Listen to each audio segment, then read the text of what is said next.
ये उन मनाजर की वीडियो है जब इमरान खान की जान को शदीद खतरा था और इमरान खान को मुख्तलिफ गाड़ियां बदल कर पहुँचाया गया और इसके साथ साथ एक खुफिया रास्ता भी इस्तेमाल किया गया। कोई यही चाहता है कि इस हमले के पीछे इम्पोर्टेड हुकूमत के जो सहूलतकार हैं उनको सख्त से सख्त सजा दी जाए। आज की ये वीडियो इमरान खान के हर सपोर्टर के लिए बेहद खास है। इस हवाले से इमरान खान के सिपाही का आप ये बयान मुलाहिजा करें।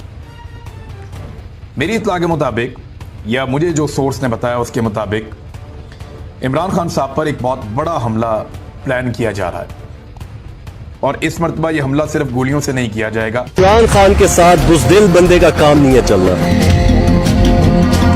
इमरान खान के साथ चलने के लिए दिल झुकने वाले बंदे का ही काम है, क्योंकि अगर आप उनको कहना यहाँ पे मसला है तो कहते हैं आप तो जाना ही इधर है मैंने। तो उनके साथ जितने भी लोग हैं वो फिर हम लोग कहते हैं ना कफन बांध के चले हुए, जो कि इमरान खान की मुकम्मल सपोर्ट में है। उन्होंने कहा कि अपना ख्याल रखना, पाकिस्तान के दुश्मन बहुत ताकतवर हैं। दोस्तों, इस हवाले से अपनी राय का इजहार कमेंट सेक्शन में दें। वीडियो अच्छी लगे तो लाइक करें और इस चैनल को सब्सक्राइब करें।